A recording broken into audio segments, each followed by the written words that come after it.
The ballroom glittered like a snow globe shaken too hard. Crystal chandeliers spilled light over silk gowns and tailored suits, turning every surface into something reflective and sharp. Laughter floated through the air, light and careless, the kind that came from people who had never counted coins before buying groceries. I stood just inside the service entrance, my fingers curled around the stem of a champagne flute, careful not to spill a drop. My feet throbbed inside shoes that were half a size too small, bought on sale because they looked acceptable from a distance. Acceptable was all I ever aimed for. Christmas music drifted from hidden speakers, some slow jazz version of a carol I'd grown up hearing on the radio when my life still felt simple. The smell of pine from a towering Christmas tree mixed with expensive perfume and warm food. Everything here was polished, curated, effortless. Everything except me. I wore a black vest and white shirt like armor, blending into the background the way I'd learned to do over the years. Invisible servers were the best servers. We moved quietly, refilled glasses before they were empty, disappeared before anyone could look too closely. Being unseen was a skill I had perfected. It kept me safe. It kept questions away. It let me survive. As I walked between clusters of guests, I caught fragments of conversation. Investment deals, vacation homes, complaints about flight delays that cost more than my monthly rent. I nodded politely when someone reached for a drink, smiled when required, kept my eyes lowered. If I didn't draw attention, I could get through the night, collect my pay, go home to my small apartment and the silence that waited there. My body ached with the kind of exhaustion that settled deep in the bones. 3 jobs, late nights, early mornings, bills stacked on my kitchen counter like quiet threats.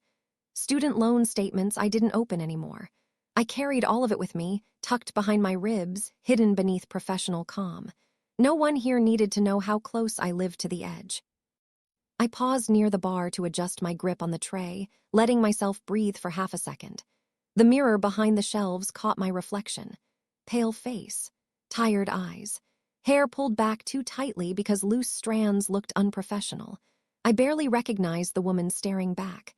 She looked older than her years, worn thin by disappointment and stubborn pride. I turned away from the mirror just as a ripple of laughter rolled across the room, louder than the rest, sharper. It sliced through the soft music and landed somewhere uncomfortably close to my chest. I didn't look at first. I told myself it didn't matter. None of this mattered. Then I heard his voice. Confident, familiar. The kind of voice that once whispered promises late at night and walked away without looking back. My hand tightened around the tray. I hadn't seen him in months, not since he left with excuses dressed up as honesty, not since he decided my struggles were inconvenient, my exhaustion unattractive, my need too much. I told myself I was past it, that I'd stitched myself back together with long shifts and quiet resolve. But pain doesn't disappear just because you refuse to look at it. I stayed where I was, heart beating faster than it should have. I focused on the floor, on the steady rhythm of my steps, on the rule that had kept me alive this long. Don't engage, don't react, don't be seen. Around me, the party sparkled brighter, louder, as if the room itself were leaning toward something inevitable. I felt it then, a tension in the air.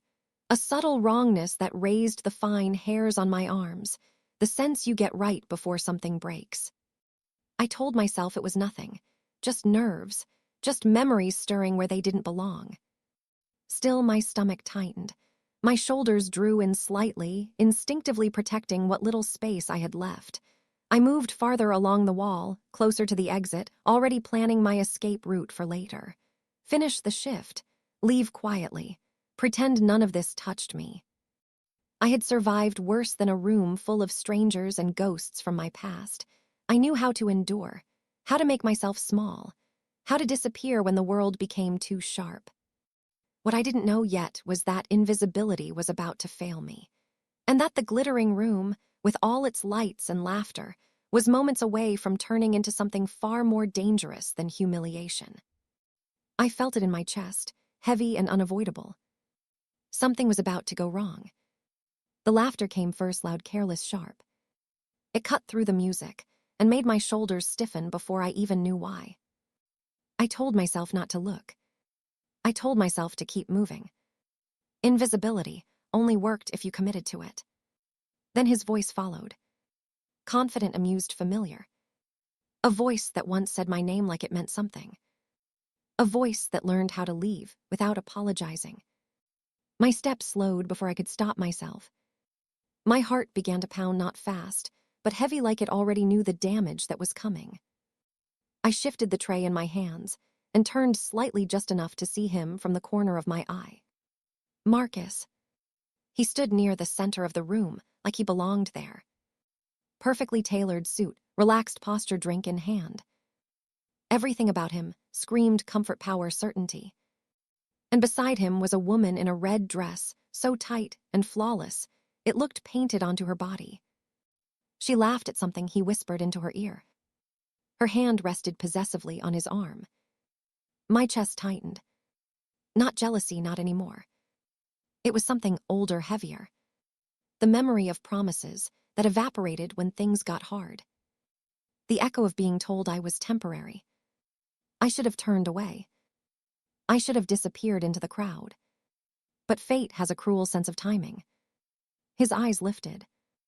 They landed on me. And recognition sparked.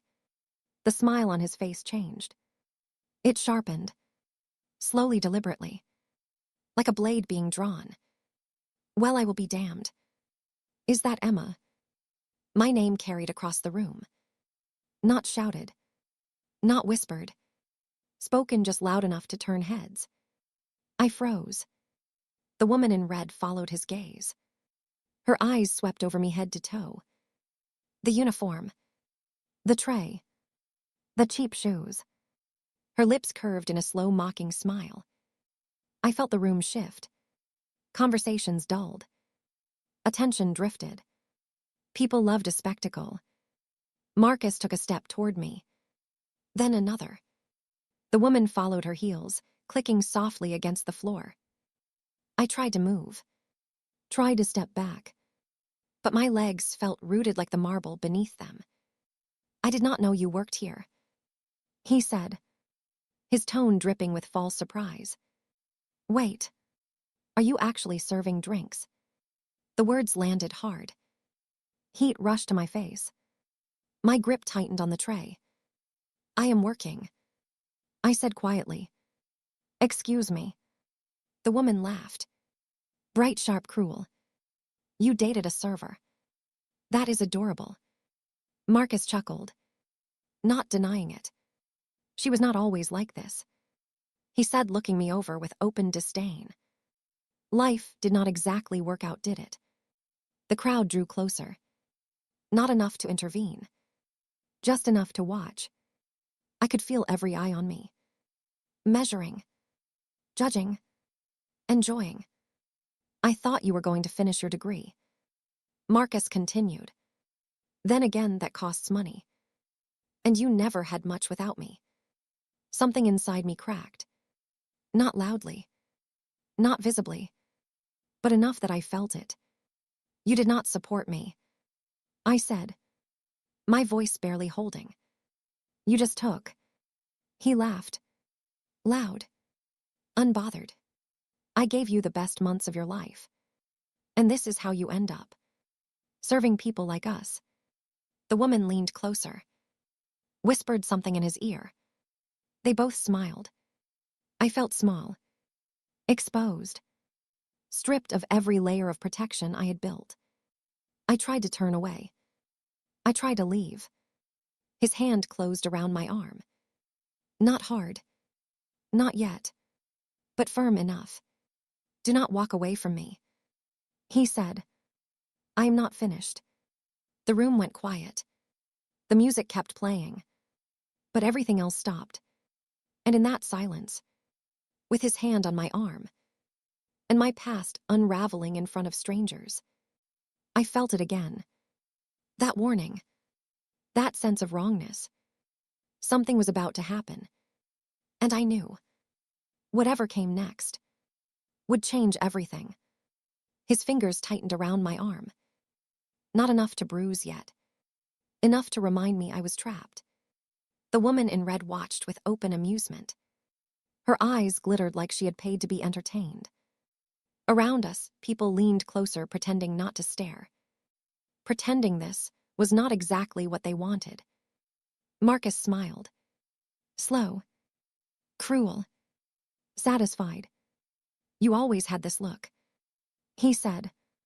Like you were better than everyone else. Funny how life corrected that. I swallowed. My throat burned. I could feel my pulse in my ears. Let go, I said, my voice low. Steady only because I forced it to be. He did not. Instead, his thumb pressed into the inside of my arm. Claiming. Displaying. See? He continued. This is what happens when you get ideas above your station. You disappear. You fade. And people like me move on. The woman laughed again. She circled me like a predator. Her perfume suffocating. I thought you would at least glow up. She said. All this drama for this. Something inside me twisted. Not just shame. Anger. Hot and sharp. I tried to pull away. His grip tightened. Do not embarrass yourself. Marcus said. You already have done enough of that. My vision blurred. Faces melted into a single watching mass. Every instinct screamed run. But there was nowhere to go. He leaned closer. Lowered his voice. So only I could hear. I paid your bills. He said. I carried you. And this is how you repay me. Serving drinks like you were born for it. That broke something. You never paid for me. I said. You paid to own me. There is a difference. His smile vanished. Just for a moment. Then his hand jerked harder. Careful. He warned. You forget who has power here.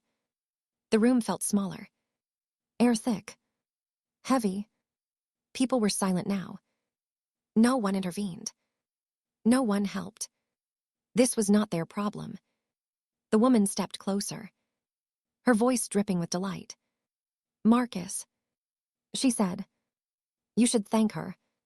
Seeing her like this makes everything clearer. Marcus laughed. Loud. Unrestrained. She is right. He said. I dodged a disaster. My chest ached. Tears threatened. But I refused to give them that. I tried to turn my head away. He yanked me back. Do not look away.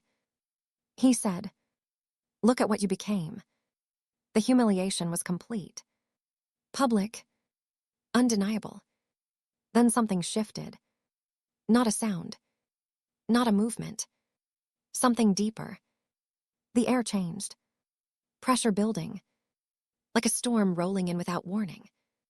Marcus felt it too. I saw it in the way his grip loosened slightly. In the way his smile faltered. The crowd parted. Not pushed. Not instructed. Instinct. A presence moved through the room. Heavy. Controlled.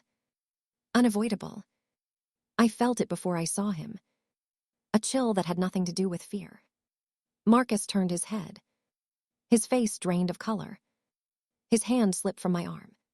And in that moment, with my humiliation hanging in the... with every eye watching, I knew. Whatever was approaching was not here to watch. It was here to end this. The room did not move. But it felt like it stopped breathing. Music still played somewhere distant. But no one was listening anymore. Every instinct in my body screamed danger. Not the frantic kind. The quiet, heavy kind that settled in your chest and warned you to stay very still. Marcus took a half step back.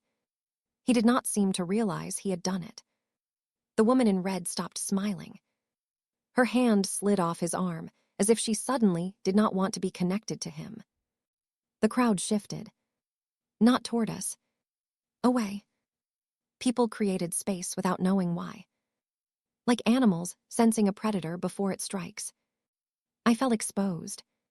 Standing there with my arm still burning where his hand had been. my heart pounding so loudly I was sure others could hear it. I wrapped my arms around myself. A useless attempt at protection. Then the scent reached me. Dark, rich, expensive. Leather smoke, something dangerous. It did not belong to this room. Footsteps followed. Measured. Unhurried. Each one landing with quiet certainty.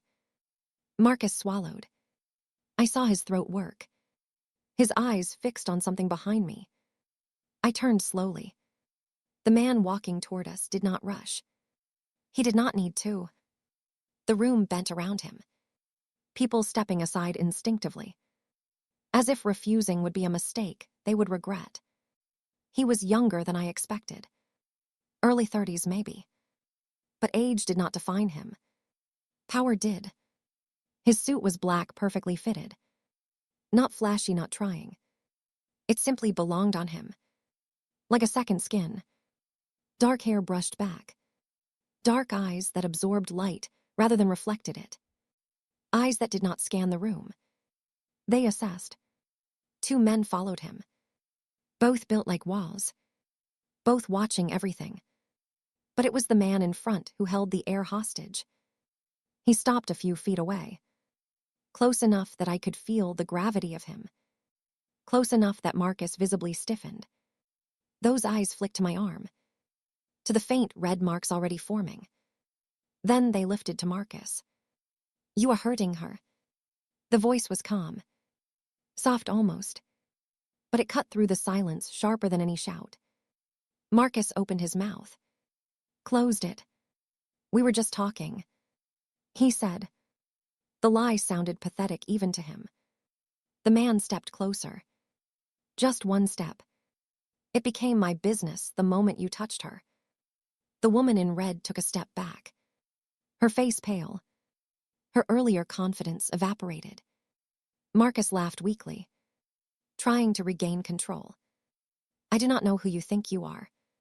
I was not asking. The words landed with finality. The man did not raise his voice.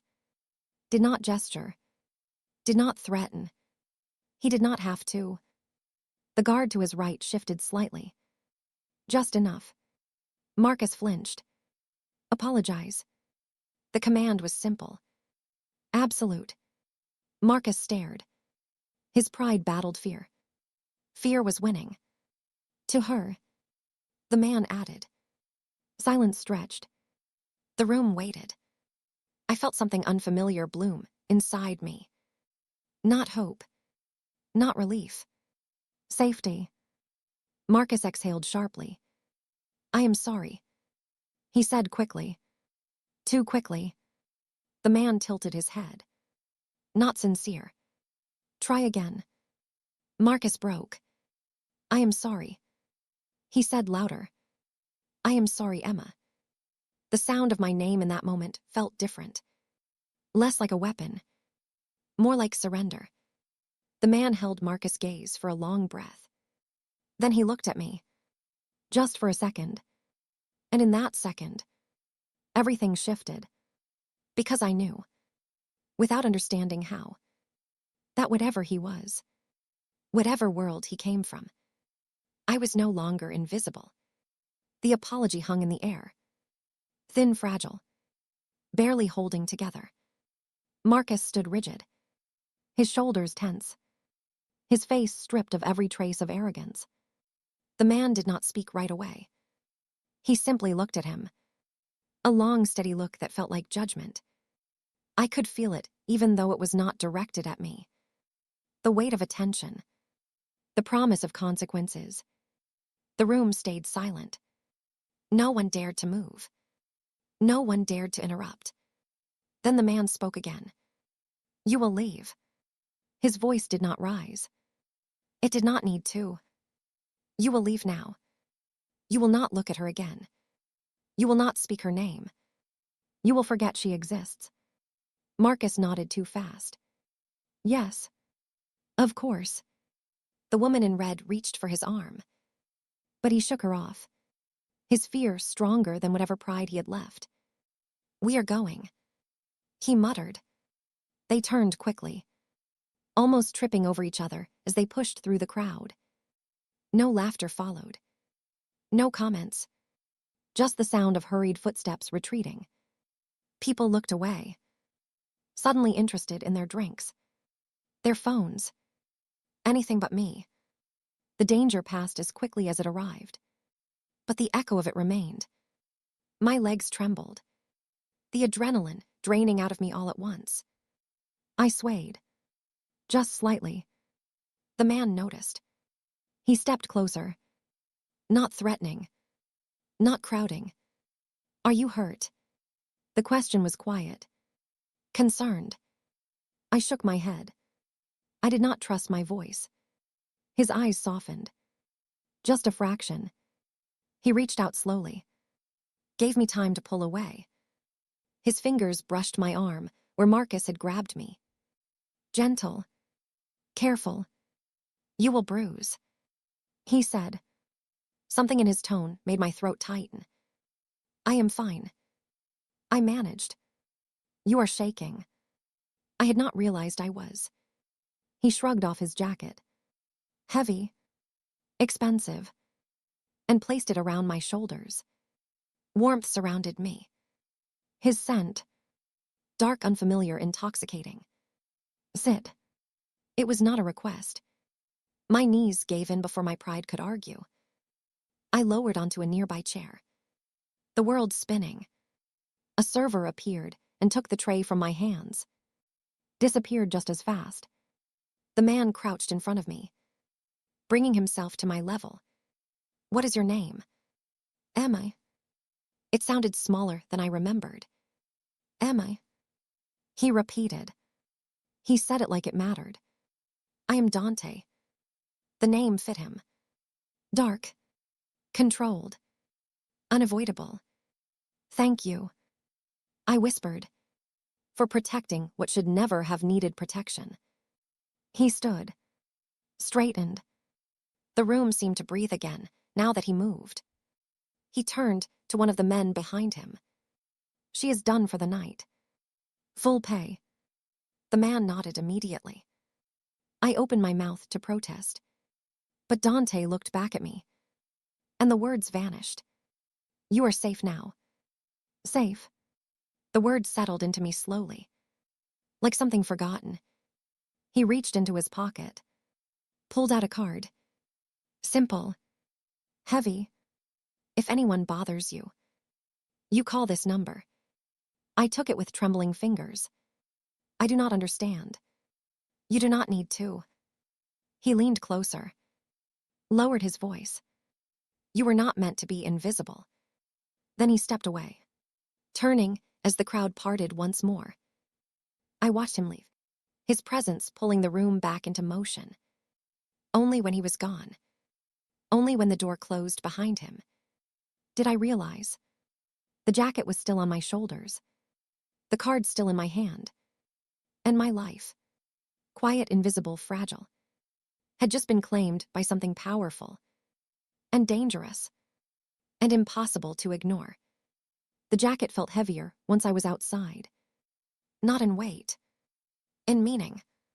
Snow drifted down, softly blurring the lights of the city.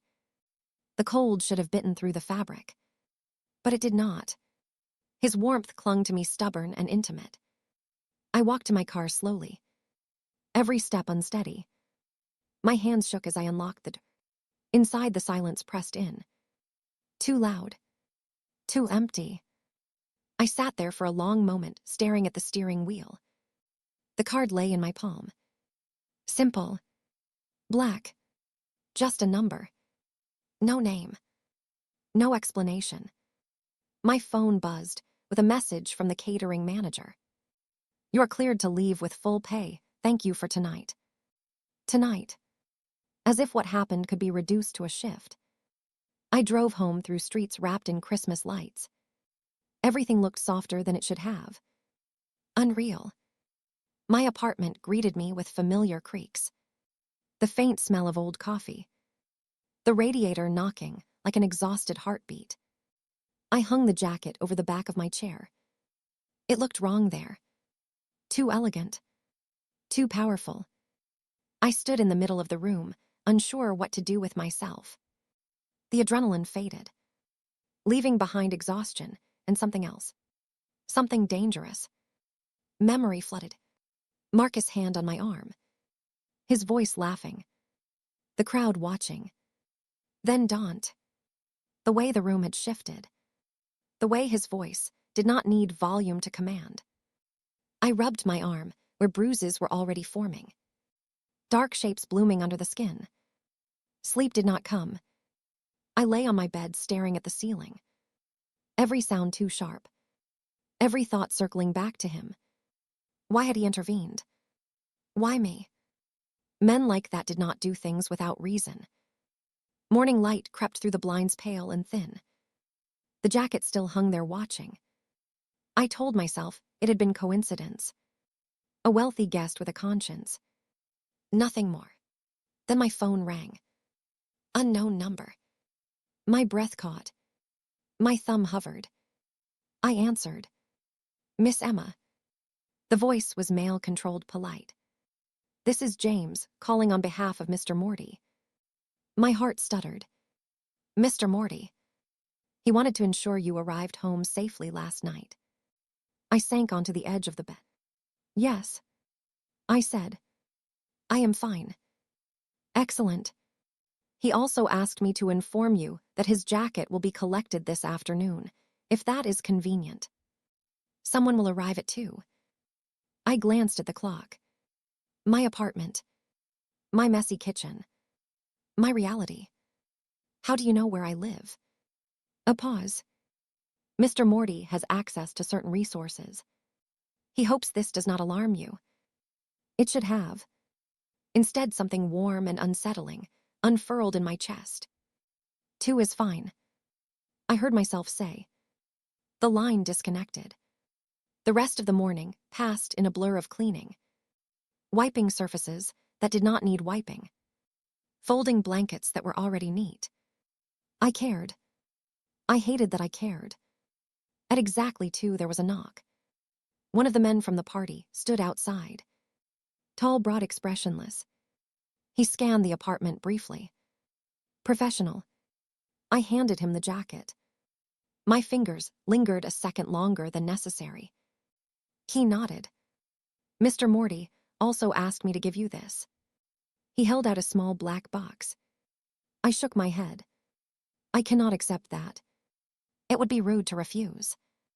The words were calm. Final. The door closed behind him before I could respond. I stared at the box for a long time. Then I opened it. Inside was a phone. New. Expensive. Nothing like mine. Beneath it a note. So I can reach you, and you can reach me. One contact was already saved. Daunt. The phone vibrated. A message appeared. Did you sleep? I stared at the screen. Every instinct screamed stop. Instead I typed. Not really. The response came instantly. Neither did I. I felt it then. That shift. That pull. This was not over. It was only beginning. The next days lost their shape. Time stretched and folded around his presence. Messages came without warning. Short. Direct. Impossible to ignore. Did you eat? You should sleep more. Tell me when you get home. They were not questions. They were expectations. I told myself I could stop replying. That I owed him nothing. I never did. Flowers arrived at my door. Not roses. Dark, unfamiliar blooms with heavy petals. They filled my small apartment with a scent that did not belong there. The catering company called. Their tone suddenly respectful. Almost nervous. You have been granted paid leave for the rest of the month. A generous client insisted. I sat on my couch staring at the wall. Understanding without needing confirmation. Daunt. I should have been angry. Should have felt controlled. Instead, I felt relief. Pure shameful relief. No shifts. No aching feet. No counting tips. He texted again. Dinner tonight. 7. I stared at the message. My chest tight. Where? A pause. Then. I will send a car. My heart beat harder. Faster. I spent an hour changing clothes. Everything I owned felt wrong. Too cheap. Too small. I chose a simple black dress. Clean. Unassuming. At exactly 7, a knock came. The man at the door was older. Kind eyes. Soft voice. Miss Emma. I am Marco. Mr. Morty sent me. The car outside was black. Silent. Waiting. The city changed as we drove. My streets faded. Cleaner buildings rose. Lights brighter. Air heavier. We passed gates. Security. Long driveways. The house waited at the end. Not loud. Not grand. Controlled. Inside, everything whispered money. Power. Order. A woman greeted me. Elegant. Composed. Welcome, Miss Emma. She led me through rooms that did not feel real. Until we reached the dining room. He stood by the window. Hands in his pockets. Dark shirt sleeves rolled. Tattoo ink peeking at his wrist. He turned. Emma. My name sounded different when he said it. Like it belonged somewhere new. You came. You did not give me much choice. A slow smile. Predatory. You always have a choice. I knew that was not true. Dinner passed like a dream. Food I barely tasted. Wine that loosened my tongue. He listened. Really listened. I told him things I never planned to say. About debt. About loneliness. About how tired I was of surviving. When I stopped, he took my hand. Warm. Steady. You are stronger than you know. I asked him who he was. He smiled without humor. Someone who solves problems. The days after blurred together. Restaurants where people watched him carefully. Cars that waited. Men who checked rooms. His hand always at my back. Claiming. Protecting. He texted constantly. Checked on me. Controlled my orbit without asking permission. And I let him. Because being wanted felt better than being invisible. Because when he looked at me, I existed fully. Still something dark crept in at the edges. Italian conversations he stepped away to take. Tension in his shoulders. Men who lowered their eyes around him. I told myself not to ask. Then I saw her again. The woman in red. At a grocery store of all places. Her smile was cruel. Victorious. She had pictures. She had threats. And when fear wrapped around my throat, Dante appeared. Like he always did. Too fast. Too precise. That was when the truth pressed closer. Heavy. Inevitable. I was not just being protected. I was being watched. And somewhere deep inside, I knew. Once someone like him chose you, there was no returning to invisibility. I did not sleep that night. Not after the grocery store. Not after the way Dante appeared without warning. Not after the look in his eyes when he shattered her phone and ended the threat like it was nothing. You are safe, he had said. But safety should not feel this heavy. Morning came gray and slow. My phone sat on the nightstand like a living thing. Watching. A message arrived before I could think. Come with me today. You deserve the truth. My chest tightened. This time, there was no illusion of choice. The car arrived mid-morning. Marco greeted me with the same calm smile. But there was tension beneath it now. Like a storm waiting. We did not go to his house. We went downtown. To a building that looked ordinary from the outside. Glass steel professional. Inside, everything changed. Men nodded as Dante passed. Not friendly. Not casual. Respect edged with fear. The elevator required a card. Then another code. The office at the top was cold and elegant. Dark wood. Leather chairs. A desk too clean to be ordinary. Dante poured 2 glasses. Set one in front of me. Sit. I obeyed. You want to know who I am? He said. You want to know why things happen around you? I nodded. My hands shook. My family came from Sicily. He began. 3 generations ago. His voice was steady. Detached. They brought traditions. Loyalty. And a way of surviving when the world does not protect you. He spoke of his father. His grandfather. An empire built quietly.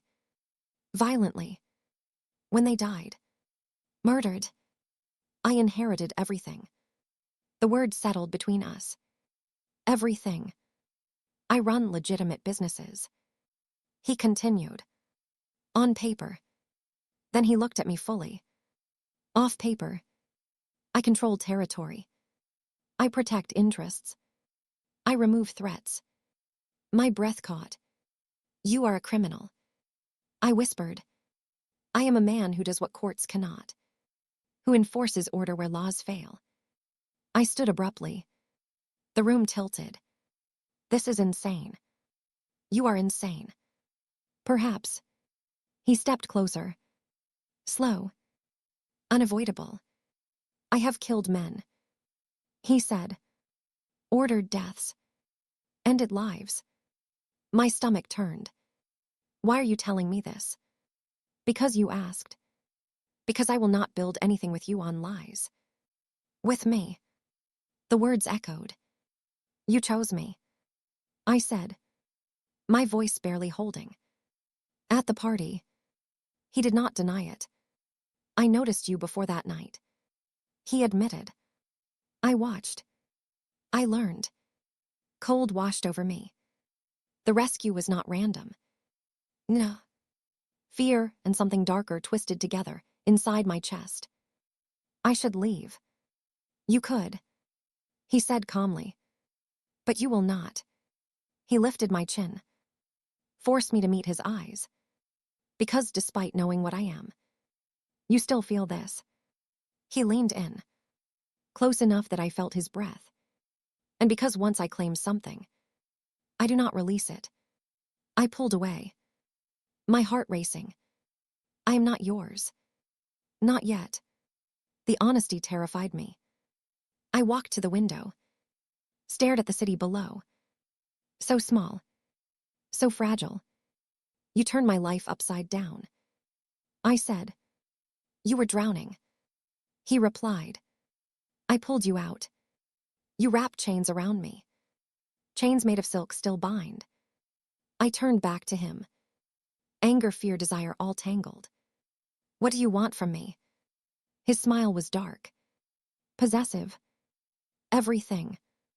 My time. My presence. My loyalty. And if I say no? He considered me. Really considered. Then I will let you go. And protect you from a distance. And regret it for the rest of my life. He stepped closer again. But you will not say no. Because you already crossed the line. And deep down, I knew. The truth was not that he was dangerous. It was that I wanted him. Knowing exactly what he was. And there would be a price to pay. The city did not feel the same after that. Every street looked watched. Every shadow felt intentional. I stayed at his house more often. Not because he asked. Because leaving felt harder. Guards appeared where there had been none before. Cars followed us at a careful distance. Dante never explained. He did not have to. Danger lived in his silence. At night I lay awake beside him, listening to his breathing. Strong, steady. A predator at rest. I told myself I was not afraid. That I had chosen this. Then the warning came. It started with a message. Not to my phone, but to his. Dante went still when he read it. Too still. What is it? I asked. Nothing. He said too quickly. That was when I knew. Something had crossed a line. The next morning, the house filled with voices. Men speaking Italian fast sharp. Weapons checked openly. I stood at the top of the stairs watching. My stomach twisting. Dante emerged from his office. Blood on his knuckles. His jaw tight. Emma upstairs now. I did not argue. Fear moved my feet. When he came to me later, his hands framed my face. His touch almost desperate. They are testing me. He said, using you. My chest tightened. I am the weakness. I said, you are the reason. He corrected. There is a difference. That night the attack came. Not loud. Not dramatic. Calculated. A car tried to force ours off the road. Gunfire shattered glass.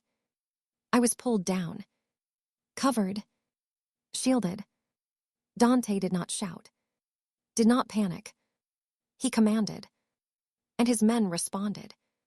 When it was over, the silence was worse. You are leaving. He said. Not a request. No. I said. My voice breaking. I will not run while you bleed. He grabbed my shoulders. Hard. I cannot think if you are in danger. I cannot fight distracted. So you will go somewhere safe. And I will end this. What does that mean? I asked. It means no one will try again. I packed without seeing what I touched. My hands numb. He watched me. His eyes dark. Burning. Promise me. He said. Promise me you will not disappear.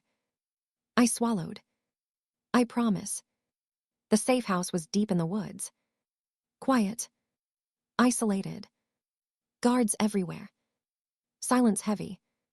Days passed slowly. Dante called morning and night. Are you safe? Yes. I miss you. I did not say it back. But I felt it. On the 5th morning, engines woke me. Too many. Shouting. Gunshots. My heart slammed. The door exploded inward. Men rushed in. Armed. Smiling. Dante little prize. One of them said. I did not freeze. I fought. I ran. Cold tore my lungs. Branches cut my skin. I hid. Shaking. Breath locked in my chest. Then I heard him. Dante. His voice cut through the forest. Find her now. A hand grabbed me. A gun pressed to my head. Dante appeared. Fury incarnate. Let her go. He said. The gun fired. Not from the man holding me. From Dante men. Chaos. Gunfire. Bodies falling. Then arms around me. Emma. He breathed. I have you. I clung to him. Shaking. Take me home. I whispered. He held my face. Once we do, there is no going back. I looked into his eyes. Saw truth. Saw darkness. Saw devotion. I have been yours since the night you saw me. He lifted me. Carried me away. And I knew. The price of protection was surrender. And I was ready to pay it. The world slowed after the forest. Not because danger was gone, but because it had been named. Dante brought me back to the house. Our house. With a silence that pressed into the walls. Guards doubled. Doors locked. Phones rang and rang. I watched him from a distance. The way men deferred to him. The way fear bent around his presence. At night he held me. Not possessive. Not demanding. Just there. Like if he let go, I would disappear. Days passed. Then weeks. Spring crept in quietly. as if afraid of what lived inside those walls. I learned how his world worked without asking. Men came and did not leave. Names stopped being spoken. Threats vanished. One evening, I found him in the garden, standing alone, watching the city. "You are quiet," I said. He did not turn. "It is finished." I felt relief. Then something colder. "Finished how?" He faced me then. Eyes dark. Honest.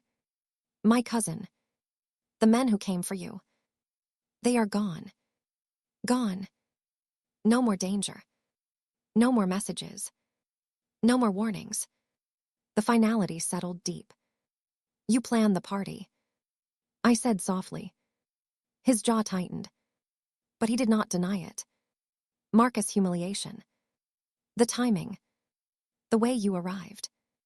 You wanted him to show himself." "Yes." My breath caught.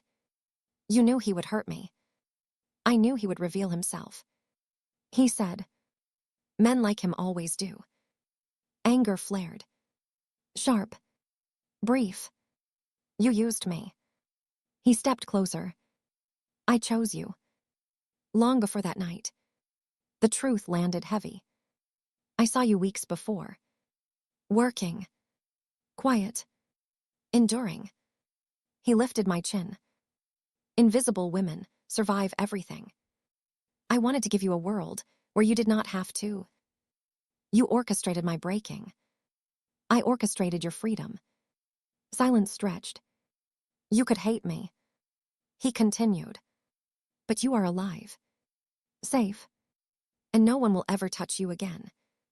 I searched his face. For regret. For apology. There was none. Only certainty. "I should leave." I said. "You will not." He was right. Because despite everything, despite manipulation and blood and control, I was not afraid. I was seen. That night he knelt in the garden. Not to beg. Not to soften. But to claim. A ring. Emerald dark and deep. Surrounded by light. "Marry me," he said. "Make this permanent. This is not a question." I laughed. Soft. Broken. "You never ask." "I never need to." I thought of the girl at the party. Invisible. Humiliated. I thought of the woman who ran through the woods. Who fought. Who survived. I thought of the monster in front of me. Who loved like destruction. And protected like devotion. "Yes," I said. His breath left him slowly. "Good." He slid the ring onto my finger. Stood. Pulled me into him. "Mine." He whispered. "Yours." I answered. The city glowed below us. Unaware. Unchanged. I had walked into that party unseen. Unprotected. I walked out claimed. Not rescued. Chosen. Some cages are not prisons. Some monsters are not villains. And some love does not save you. It remakes you. I belonged to him.